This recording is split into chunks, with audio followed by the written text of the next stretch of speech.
Você acha que um cineasta, um produtor teatral, um artista musical, um escritor merece um espaço, uma réplica num veículo de comunicação quando ele está insatisfeito com o que foi escrito por um jornalista cultural em relação ao seu produto?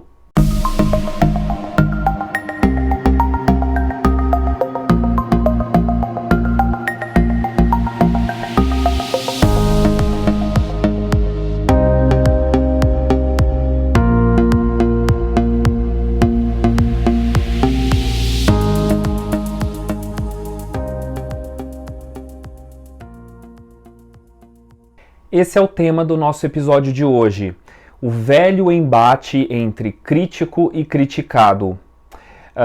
Esse tema já é de familiaridade para mim há muitos anos, porque foi o tema da minha dissertação de mestrado no ano de 2007, a relação entre os críticos de cinema e os cineastas brasileiros após a retomada, que eu suspeitava ser uma relação bastante tensa, né? Só que na época as redes sociais ainda estavam florescendo, a gente tinha só o Orkut, o Facebook não existia no Brasil e o MySpace nunca existiu, na verdade, né? Então você tinha uma fragmentação menor e uma possibilidade de réplica também mais reduzida porque não havia a voz do produtor cultural em suas redes próprias. Agora isso mudou completamente. Eu tenho percebido nos últimos anos alguns diretores, alguns artistas muito insatisfeitos com o que foi dito pela crítica, em reportagens ou críticas, especialmente críticas, à sua obra cultural. Mas será que eles merecem uma réplica, um espaço no próprio veículo quando eles não estão satisfeitos? Bem, a resposta nunca é tão simples. Primeiramente, o que é criticar? Eu sempre uso como referência uma belíssima frase do Jean-Claude Bernardet, que é criticar é colocar a obra em crise. E criticar, a gente tem a sensação de que crítica é algo negativo. Não, crítica é colocar em crise, como o Bernardet diz, é você colocar aquela obra em reflexão. Por isso que não só música, como peça, como filme, como livro, vai muito além do seu próprio produto. Então, quando você vê algum artista falar, eu não quis dizer isso na minha obra e, portanto, você não pode pensar isso sobre ela, pouquíssimos artistas sérios falam isso, se houver artista sério que fale isso, é um equívoco, porque você não tem controle sobre a sua obra quando ela é colocada no mercado. E isso eu estou falando até de obras que não são, digamos, artísticas. Eu já vi interpretações sobre o que eu escrevi e pensei, por exemplo, no meu livro Poder Suave, que fala sobre soft power, que não me passou pela cabeça. Isso não quer dizer que aquele leitor ou aquele pesquisador que utilizou meu livro como referência esteja errado. Sempre há um discurso, uma mensagem que o artista quer passar. Isso existe, mas uma obra de arte ela não é fechada. Então, esse é um ponto principal. A crítica está colocando a obra em crise. Isso posto, a gente tem que começar a pensar no que é uma boa crítica, aquilo que de fato não valeria uma réplica jamais. Primeiro de tudo, eu acho que a crítica boa ela vai fugir da adjetivação barata. O que isso quer dizer? Aqueles críticos, e existem muitos nessa nova geração, que falam que a atuação de Nicole Kidman no filme X está extraordinária, e ponto. É muito fácil você ficar na mera adjetivação, que a história criada pelo autor tal, do livro tal, é fabulosa, que o texto da peça de teatro é original e inteligentíssimo, só que a música do artista é brilhante. São adjetivos muito superficiais. Se eles não vêm acompanhado de uma exemplificação, de uma justificação. Então, o crítico que tem a formação na área, deveria ter, ele é o cara que consegue dizer por que aquela atuação é fabulosa, justificando. porque do contrário, o leitor ele vai ficar fiel e refém da palavra do crítico. E não é dessa forma que você quer conquistar o seu leitor, o seu telespectador. Você quer pela justificativa que você dá. Comparando a atuação com outras, comparando a atuação da atriz com a de outras que ela fez, comparando a atuação com outros elementos da obra, entre outras coisas. Falando de um texto inteligente, cite um trecho, por exemplo, do texto para justificar porque, na sua opinião, é inteligente. Veja, a crítica não é a palavra final.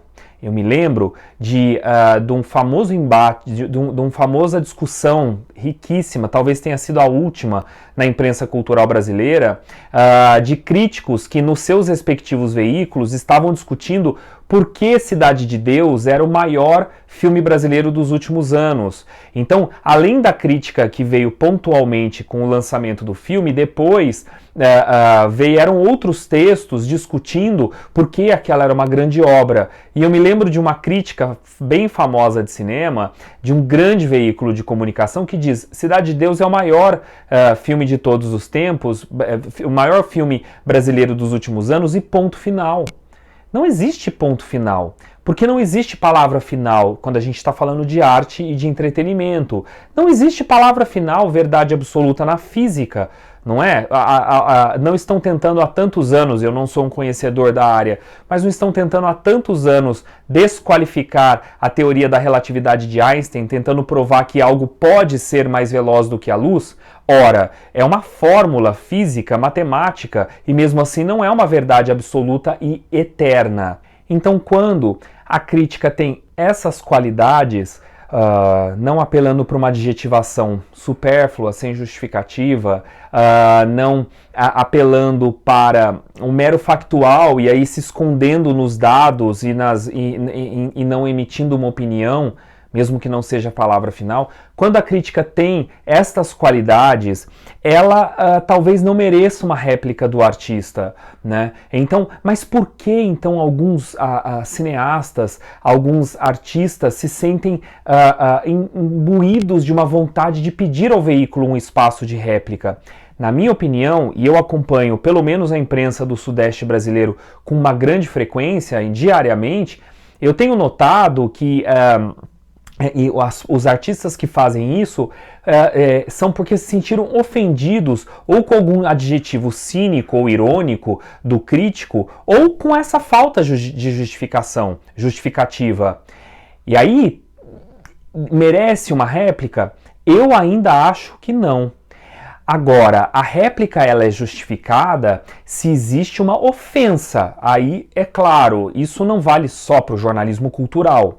A réplica ela é justificada se existe uma afirmação e não reflexão que não tem nenhum fundamento dentro daquele campo. Ou seja, quando um crítico desavisado fala algo que não faz o menor sentido, envolvendo não só as questões artísticas como atuação, como as questões envolvendo fundo, captação de recursos, etc. Agora, a réplica talvez valha sim, e eu tenho pensado isso muito, quando se está se proporcionando uma discussão. Isso é muito legal. Os veículos de comunicação que permitem uma réplica, na verdade, eles estão querendo mostrar para o público que eles estão a serviço do leitor acima de tudo, e não a serviço de X ou Y, de interesses publicitários ou de artistas. Mas no final das contas, quem acaba ganhando é o leitor, porque ali você tem a visão do crítico, depois a contrapartida do artista, e eu já vi muito tréplicas, a nova versão do crítico também. No final é uma discussão interessante. E eu me lembro muito disso quando no próprio veículo Estado de São Paulo, que tinha o hábito, quando havia 2 críticos de cinema dentro do Caderno 2, de colocar um gostei e não gostei. Não gosto muito desse chapéu, gostei e não gostei, porque não é apenas uma questão de gosto. crítica é colocar a obra em crise, então vai além do gostar, e também não me lembro se era esse o chapéu, mas eu tenho quase certeza que sim. O que era interessante era colocar os dois críticos de cinema da casa em críticas espelhadas, publicadas uma ao lado da outra, sobre um filme que estava estreando, e os dois, um falar por que esse filme é bom e outro falar por que esse filme é ruim. Isso é muito interessante. Isso tenta remar contra essa maré que nós vivemos hoje, impulsionada pelas redes sociais, de pessoas, leitores, internautas quererem ler só aquilo que eles já acreditam, aquilo que já vai a favor, vai ao encontro com a sua opinião e não de encontro com a sua opinião. Ler duas visões distintas, bem escritas, bem fundamentadas, é maravilhoso.